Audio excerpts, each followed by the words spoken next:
Proton publisher secretary ರಾಣಿ ಜೊತೆ ಸಾಮ್ರಾಟ್ ಫೋನ್ನಲ್ಲಿ ಮಾತಾಡ್ತಾ ಇದ್ದ. ರಾಣಿ, ಫಸ್ಟ್ ಆಫ್ ಆಲ್ ನಾನು ಕಂಪ್ನಿ ಪಾಲಿಸಿಲಿ ಒಂದಷ್ಟು ಚೇಂಜಸ್ ಮಾಡಬೇಕು ಅಂದ್ಕೊಂಡಿದ್ದೀನಿ. So ready for the implementation of those changes. Second, ನೀನು LX ಕಾರ್ಪೊರೇಷನ್ ಜೊತೆ ಕಾಂಟ್ರಾಕ್ಟ್ ಸೈನ್ ಮಾಡಿದ್ಯಾ ಅಂತ ಮಾಂಟಿ ಹೇಳ್ದ, ನಿಜಾನಾ? ಸಾಮ್ರಾಟ್ ಈ ಸಲ ಬೇಕು ಅಂತಾನೆ ವಾಯ್ಸ್ನ ಇನ್ನಷ್ಟು ರಫ್ ಮಾಡ್ಕೊಂಡಿದ್ದ. ಯಾಕಂದ್ರೆ ಅವನು ಡಬಲ್ ಐಡೆಂಟಿಟಿ ಬಗ್ಗೆ ರಾಣಿಗೆ ಯಾವುದೇ ರೀತಿ ಡೌಟ್ ಬರಬಾರ್ದು ಅಂತ. ಎಸ್ ಸರ್, ಆಗ್ಲೇ ನಾವು ಡೀಲ್ನ ಫೈನಲೈಸ್ ಮಾಡಿದ್ದೀವಿ. ತುಂಬಾ ಒಳ್ಳೆ ಕಂಪ್ನಿ ಇದು ಅಂತ ಪ್ರೌಡ್ ಫೀಲ್ನಲ್ಲಿ ಹೇಳಿದ್ಲು. Good good. Now do one thing. ಇವಾಗಲೇ LX ಕಾರ್ಪೊರೇಷನ್ ಹೆಡ್ ಸೂರಜ್ಗೆ ಕಾಲ್ ಮಾಡು and tell him that we don't want to work with him. Deal cancel ಮಾಡು. ಸಾಮ್ರಾಟ್ ಗತ್ತಲ್ಲೇ ಮಾತಾಡಿದ್ದ. ಸರ್, ಸಡನ್ ಆಗಿ ಯಾಕೆ ಸರ್ ಅಂತ ಅರ್ಥ ಆಗದೆ ಅವಳು ರಾಗ ಹೇಳಿದ್ಲು. ನಾನು ಹೇಳ್ದಷ್ಟು ಮಾಡಿದ್ರೆ ಸಾಕು. ಯಾಕೆ, ಏನು, ಹೇಗೆ ಅನ್ನೋ ಅಗತ್ಯ ಇಲ್ದಿರೋ ಪ್ರಶ್ನೆಗಳ ಮೇಲೆ ಟೈಮ್ ವೇಸ್ಟ್ ಮಾಡೋದು ಬೇಡ. We have a lot of work left to do. Samrat professional ರೀತಿ ಗದ್ರದ. ರಾಣಿ ಡೀಲ್ ಕ್ಯಾನ್ಸಲ್ ಮಾಡ್ತಿರೋದಕ್ಕೆ ರೀಸನ್ ಏನು ಅಂತ ಕೇಳಬೇಕು ಅನ್ಸಿದ್ರು ಟೈಗರ್ ವಿರುದ್ಧ ಮಾತಾಡೋಷ್ಟು ರೈಟ್ಸ್ ಇಲ್ದೆ ಸುಮ್ಮನಾದ್ಲು. ಓಕೆ ಸರ್ ಅಂತ ಸಾಫ್ಟಾಗಿ ಹೇಳ್ದವಳಿಗೆ ಕಾಲ್ ಡಿಸ್ಕನೆಕ್ಟ್ ಆಗಿರೋ ಸೌಂಡ್ ಕೇಳಿಸ್ತು. ಆಗ ಸಾಮ್ರಾಟ್ ಪಕ್ಕದಲ್ಲಿದ್ದ ಮಾಂಟಿ ಕನ್ಫ್ಯೂಸ್ ಲುಕ್ ಕೊಡ್ತಾ, ಏನಾಯ್ತು? ಎದ್ಕಿದ್ದಂಗೆ ಯಾಕೆ LX ಕಾರ್ಪೊರೇಷನ್ ಜೊತೆ ಡೀಲ್ ಕ್ಯಾನ್ಸಲ್ ಮಾಡ್ತಿದ್ಯಾ ನೀನು ಅಂತ ಕೇಳ್ದ. ಹಾ, ಸುಮ್ಮನೆ ಹಾಗೆ. ನನಗೆ ಆ ಕಂಪ್ನಿ ನೇಮ್ ಇಷ್ಟ ಆಗಲಿಲ್ಲ. ಸ್ಮೈಲ್ ಮಾಡ್ತಾ ಹೇಳ್ದ. ಮಾಂಟಿಗೆ ಹುಚ್ಚಿಡಿಯೋದೊಂದು ಬಾಕಿ. ಅವನು ಮತ್ತೇನೋ ಕೇಳಬೇಕು ಅನ್ಕೊಂಡ. ಅದೇ ಸಮಯಕ್ಕೆ ಫೋನ್ ರಿಂಗ್ ಆಯ್ತು. ನೋಡಿದ್ರೆ ರಾಣಿ ಕಾಲ್ ಮಾಡ್ತಿದ್ಲು. ಅದನ್ನ ಅಬ್ಸರ್ವ್ ಮಾಡ್ದ ಸಾಮ್ರಾಟ್, ಸ್ಪೀಕರ್ ಆನ್ ಮಾಡಿ ಮಾತಾಡು ಅಂತ ಸನ್ನೆ ಮಾಡ್ದ. ಮಾಂಟಿ, ಎಸ್ ರಾಣಿ ಅಂದ. Monty sir, sorry for calling you. Tiger call ಮಾಡಿ LX ಕಾರ್ಪೊರೇಷನ್ ಜೊತೆ ಡೀಲ್ ಕ್ಯಾನ್ಸಲ್ ಮಾಡೋದಕ್ಕೆ ಹೇಳಿದ್ರು. ಆಕ್ಚುಲಿ ಈ ಡೀಲ್ ನಮ್ಮ ಕಂಪ್ನಿಗೆ ತುಂಬಾನೇ ಬೆನಿಫಿಷಿಯಲ್ ಇದೆ. ಏನ್ ಮಾಡೋದು ಅಂದ್ಲು. ಹಾಗಿದ್ರೆ ನಾನೇನ್ ಮಾಡೋದಕ್ಕಾಗತ್ತೆ? ನೀನ್ ನನಗ್ಯಾಕೆ ಕಾಲ್ ಮಾಡ್ದೆ ಹೇಳು ಅಂತ ಮಾಂಟಿ ಹುಬ್ಗಂಟೆಕ್ಕೆ ಕೇಳ್ದ. ಸರ್, ಅದು ನೀವೊಂದ್ಸಲ ಟೈಗರ್ ಜೊತೆ ಮಾತಾಡಿದ್ರೆ. ರಾಣಿ ತಡವರಿಸ್ತಾನೆ ಮಾತು ಮುಗಿಸೋ ಅಷ್ಟರಲ್ಲಿ ಮಾಂಟಿ ಸಿಟ್ ಮಾಡ್ಕೊಂಡು, are you serious Rani? Tiger order ಮಾಡೋದ್ಮೇಲೆ ಮುಗೀತು ಅಂತ ನಿನಗೆ ಗೊತ್ತಿಲ್ವಾ? ಬಿಸ್ನೆಸ್ ಅಲ್ಲಿ ಏನ್ ಮಾಡ್ಬೇಕು ಏನ್ ಮಾಡಬಾರ್ದು ಅನ್ನೋ ತೀರ್ಮಾನಗಳನ್ನೆಲ್ಲ ಟೈಗರ್ಗ್ ಬಿಟ್ರೆ ಎಲ್ರಿಗೂ ಒಳ್ಳೇದು. ಮಾಂಟಿ ಮುಖದಲ್ಲಿ ಯಾವುದೇ ಎಕ್ಸ್ಪ್ರೆಷನ್ ಇರಲಿಲ್ಲ. ಅವನು ಸೀರಿಯಸ್ ಆಗಿ ಇದನ್ನೆಲ್ಲ ಹೇಳ್ತಾ ಇದ್ದ. ಈ ಕಡೆ ರಾಣಿ ತಡವರಿಸ್ತಾ, ಇಲ್ಲ ಇಲ್ಲ ಸರ್, ನಾನು ಹೇಳಿದ ಹಾಗಲ್ಲ. ನಾನು ಇದನ್ನೆಲ್ಲ ಕಂಪ್ನಿ ಒಳ್ಳೇದಕ್ಕೋಸ್ಕರನೇ. ಸಾಮ್ರಾಟ್ ಒಂದು ಕ್ಷಣ ಅವನ ಕಡೆ ನೋಡಿ ಏನೋ ಯೋಚನೆ ಮಾಡ್ತಾ, ಸರಿ, ಬಟ್ ನಾವು ಫೋನಲ್ಲಿ ಮಾತ್ರ ಕಮ್ಯುನಿಕೇಶನ್ ಮಾಡೋದು ಬೆಟರ್ ಅಂದ. No problem. ಮಾಂಟಿ ಒಪ್ಪಿಗೆ ಕೊಟ್ಟು ಕೈಲಿರೋ ಬ್ಯಾಗಿಂದ ಒಂದು ಸ್ಪೆಷಲ್ ಫೈಲ್ನ ತೆಗೆದು ಸಾಮ್ರಾಟಿಗೆ ಕೊಟ್ಟ. ಇದೊಂದು ಫೈಲ್ ಕೊಡೋದು ಬಾಕಿ ಇತ್ತು ಅಂದ. ಇದ್ಯಾವ ಪ್ರಾಪರ್ಟಿಗೆ ಸಂಬಂಧಪಟ್ಟಿದ್ದು? ಮೊದಲೇ ಯಾಕೆ ನಾನು ಕೊಡ್ಲಿಲ್ಲ? ಸಾಮ್ರಾಟ್ ಮಾತಿಗೆ ಮಾಂಟಿ ಏನು ರೆಸ್ಪಾನ್ಸ್ ಮಾಡ್ದೆ ತೆಗೆದು ನೋಡ್ಲಿ ಅಂತ ಕಾಯ್ತಿದ್ದ. ಸಾಮ್ರಾಟ್ ಫೈಲ್ನ 2ನೇ ಪೇಜ್ ಓಪನ್ ಮಾಡಿದ ಕೂಡಲೇ ಅಲ್ಲಿ ಬ್ಲ್ಯಾಕ್ ಕಾರ್ಡ್ ಇರೋದು ಕಾಣಿಸ್ತು. ಅಕ್ರಮ್ ಅಂಕಲ್ ಆಲ್ರೆಡಿ ಈ ಥರದ ಕಾರ್ಡ್ ಕೊಟ್ಟಿದ್ದಾರೆ ನನಗೆ. ನೋ, ಇದು ಅದಕ್ಕಿಂತ ವ್ಯಾಲ್ಯೂಯೇಬಲ್. ಹತ್ರದಿಂದ ನೋಡು ಗೊತ್ತಾಗುತ್ತೆ. ಸಾಮ್ರಾಟ್ ಕನ್ಫ್ಯೂಷನ್ ಇಂದಾನೆ ಕ್ಲೋಸ್ ಆಗಿ ಅಬ್ಸರ್ವ್ ಮಾಡ್ದ. ಕಾರ್ಡ್ ಮೇಲೆ ಚಿನ್ನದ ಗೆರೆಗಳಿದ್ವು. ಆ ಗೆರೆಗಳ ಮೇಲೆ ಚಿಕ್ಕ ಚಿಕ್ಕ ಡೈಮಂಡ್ಸ್ ಇದ್ವು. ಮಾಂಟಿ ಆಳ್ವಾಗಿ ಉಸಿರು ತಗೊಂಡು, ಇದ್ರ ಲಿಮಿಟ್ ಎಷ್ಟು ಗೊತ್ತಾ? 1000 ಕೋಟಿ ಅಂದವನು ಡೀಪ್ ಬ್ರೆತ್ ತಗೊಂಡು, ಇದನ್ನ ನಿನ್ ತಂದೆ ನಿನ್ಗೋಸ್ಕರ ಮಾಡಿಸಿಟ್ಟಿದ್ರು ಅಂತ ಹೇಳ್ದ. 1000 ಕೋಟಿ? ಓಹ್! ಸಾಮ್ರಾಟ್ ಕಿವಿಗೆ ಒಂದು ಕ್ಷಣ ಮತ್ತೇನು ಕೇಳಿಸ್ಲೇ ಇಲ್ಲ. ಕಾರ್ಡ್ಗೆ ಇಷ್ಟು ಕೆಪಾಸಿಟಿ ಇದೆ ಅಂದ್ರೆ ಅವನಿಗಿರೋ ಪ್ರಾಪರ್ಟಿನೆಲ್ಲ ಸೇರಿಸಿದ್ರೆ ಇನ್ನೆಷ್ಟು 1000 ಕೋಟಿ ಆಗ್ಬಹುದು? Monty, tell me one thing. ನನ್ನ ಟೋಟಲ್ ನೆಟ್ವರ್ತ್ ಎಷ್ಟಿರ್ಬೋದು? Well, net worth usually companies performance ಮೇಲೆ ಡಿಪೆಂಡ್ ಆಗುತ್ತೆ. ಬಟ್ ರಫ್ ಆಗಿ ಎಸ್ಟಿಮೇಟ್ ಮಾಡೋದಾದ್ರೆ ಅಸೆಟ್ಸ್ ಅಂಡ್ ಸ್ಟೇಕ್ಸ್ ಎಲ್ಲಾನು ಕನ್ಸಿಡರ್ ಮಾಡಿದ್ರೆ 80,000 to 90,000 ಕೋಟಿ ಇರ್ಬೋದು. ಸಾಮ್ರಾಟ್ ಕಣ್ಣು ಬ್ರೈಟ್ ಆಗಿ ಶೈನ್ ಆಯ್ತು. ಅಂದ್ರೆ ನನ್ billionaire? Yes, of course. 10 to 11 billion dollars ಸುಮ್ಮನೆನಾ ಮತ್ತೆ?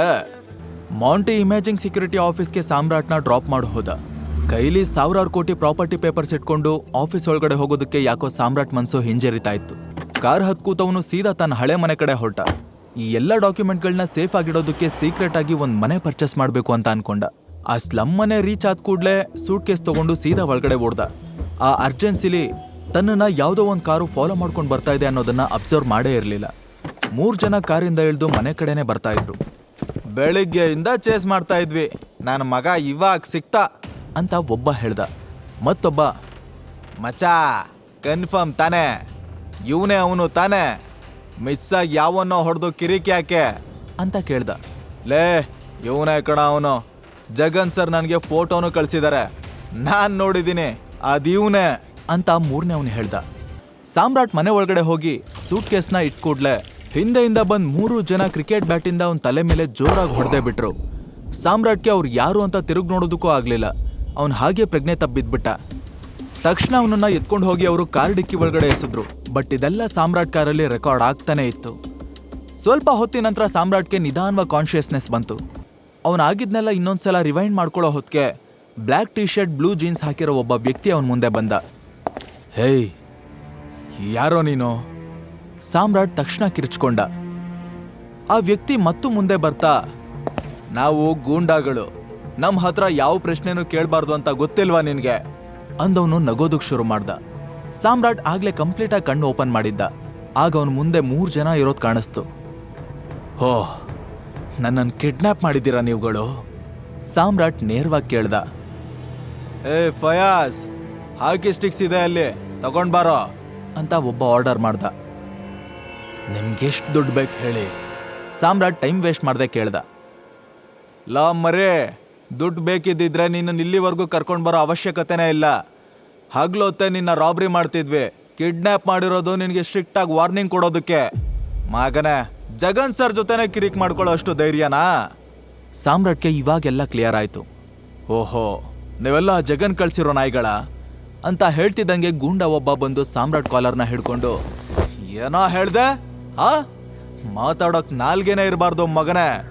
ಇಡೀ ಶಿವಾಜಿನಗರನೇ ನಮ್ಮನ್ನ ನೋಡಿದ್ರೆ ಗಡ ಗಡ ಅಂತ ನಡುಗುತ್ತೆ, ಗೊತ್ತಾಯ್ತೇನೋ ಬಚ್ಚ? ಶಿವಾಜಿನಗರಕ್ಕೆ ಮಾತ್ರ ನೀವು ರೌಡಿಗಳು, ಆದ್ರೆ ನಾನು ಯಾರು ಅಂತ ಗೊತ್ತಾ?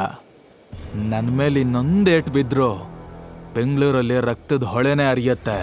ನೀನು ನಿನ್ ಕಡೆಯವರೆಲ್ಲ ಅದ್ರಲ್ಲಿ ಕೊಚ್ಕೊಂಡು ಹೋಗ್ತೀರಾ. ಸಾಮ್ರಾಟ್ ಅಕ್ಷರ ಸಹ ಅಬ್ಬರಿಸಿದ್ದ. ಆದ್ರೆ ಆ ಗೂಂಡ ಅದನ್ನ ಕೇಳಿ ಜೋರಾಗಿ ನಗೋದಕ್ಕೆ ಶುರು ಮಾಡ್ದ. ಹೇಳಿ ಕೇಳಿ ಡೆಲಿವರಿ ಬಾಯ್ ಆದ್ರೂ ಕೊಬ್ ನೋಡ್ರ, ಸಕ್ಕತ್ತಾಗಿ ಡೈಲಾಗ್ ಬೇರೆ ಹೊಡಿತಾನಲ್ವಾ? ಒಂದ್ ಕೆಲ್ಸ ಮಾಡೋಣ, ಗಾಂಧಿನಗರಕ್ಕೆ ಕರ್ಕೊಂಡು ಹೋಗೋಣ. ಅಲ್ಲಿ ನಮ್ ರಫೀಕ್ ಬಾಯ್ ಇದಾರಲ್ಲ, ಅವ್ರಿಗೆ ಹೇಳಿ ಆಕ್ಟಿಂಗ್ ಅಲ್ಲಿ ಒಂದ್ ಚಾನ್ಸ್ ಕೊಡ್ಸೋಣ. ಮುಂದೆ ದೊಡ್ಡ ಹೀರೋ ಆಗ್ತಾನೆ ಬಡ್ಡಿ ಮಗ ಅಂತ ವ್ಯಂಗ್ಯ ಮಾಡ್ದ. ಅವನ ಮಾತಿಗೆ ಉಳ್ದವರೆಲ್ಲ ಜೋರಾಗಿ ನಗೋದಕ್ಕೆ ಸ್ಟಾರ್ಟ್ ಮಾಡಿದ್ರು. ಅಷ್ಟರಲ್ಲಿ ಫಯಾಜ್ 5-6 ಹಾಕಿ ಸ್ಟಿಕ್ಸ್ನ ತಗೊಂಡ್ ಬಂದ. ಕೈ ಕಾಲು ಕಟ್ತಾ ಇದ್ದಿದ್ರೆ ಸಾಮ್ರಾಟ್ ಅವ್ರನ್ನೆಲ್ಲ ಒಂದ್ ಕೈ ನೋಡ್ಕೊಳ್ತಿದ್ದ. ಬಟ್ ಈ ಸಿಚುವೇಶನ್ ನಲ್ಲಿ ಕಾಮ್ ಆಗಿ ಅವ್ರ ಜೊತೆ ಮಾತಾಡೋದೇ ಬುದ್ಧಿವಂತಿಕೆ ಆಗಿತ್ತು. ಒಬ್ಬ ರೋಡಿ ಹೊಡೆಯೋದಕ್ಕೆ ಕೈ ಎತ್ತುತ್ತಿದ್ದ ಹಾಗೆ ಸಾಮ್ರಾಟ್ ಗಂಟ್ಲು ಕಿತ್ತೋಗೋ ಹಾಗೆ ಸ್ಟಾಪ್ ಅಂತ ಕಿರಿಚ್ತಾ. ನೋಡಿ, ನಾನು ನಿಮ್ಗೆ ಒಂದು ಸೂಪರ್ ಆಫರ್ ಕೊಡ್ತೀನಿ. ನೀವು ಜಗನಿಂದ ಎಷ್ಟು ದುಡ್ಡು ತಗೊಂಡಿದ್ದೀರೋ ಅದಕ್ಕಿಂತ ಡಬಲ್ ಕೊಡ್ತೀನಿ. ಆಮೇಲೆ ನೀವು ಹೋಗಿ ಆ ಜಗನ್ಗೆ ಬ್ಯಾಂಡ್ ಬಜಾಯಿಸ್ಬೇಕು, ಓಕೆನಾ ಅಂತ. ಹೇಯ್ ಮುಚ್ಚ ಬಾಯಿ, ದುಡ್ಡುಗ್ ಮಾರ್ಕೊಳ್ಳೋರ್ ತರ ಕಾಣ್ತಿದ್ದೀವೇನೋ ನಿನ್ ಕಣ್ಗೆ. ಇವನಿಗೆ ಸರಿಯಾಗಿ ಬುದ್ಧಿ ಕಲಿಸ್ಬೇಕು ಕಣ್ರೋ, ಚಚ್ರ ಚೆನ್ನಾಗಿ. ಆಮೇಲೆ ಜಗನ್ ಸರ್ ಹತ್ರ ಎಳ್ಕೊಂಡೋಗಿ ಬಿಸಾಕಣ. ಫಯಾಜ್ ದಡ್ಡಂತರ ಕಿರ್ಚ್ಕೊಂಡ. ಎಲ್ರೂ ಹಾಕಿ ಸ್ಟಿಕ್ ಇಟ್ಕೊಂಡು ಸಾಮ್ರಾಟ್ ಕಡೆ ಓಡೋಡ್ ಬಂದ್ರು. ಚೇರು ಕಟ್ ಹಾಕಿರೋ ಸಾಮ್ರಾಟ್ ಈಗ ಗೂಂಡಾಗಳನ್ನ ಹೇಗ್ ಫೇಸ್ ಮಾಡ್ತಾನೆ? ಒಂದ್ ವೇಳೆ ಸಾಮ್ರಾಟ್ಗೆ ಏನಾದ್ರೂ ಆದ್ರೆ ಮಾಫಿಯಾ ಕಿಂಗ್ ಗ್ರೂಪ್ ಜಗನ್ಗೆ ಏನ್ ಮಾಡಬಹುದು? ಈ ಕ್ವಶನ್ಸ್ಗೆ ಉತ್ತರ ಬೇಕಾ?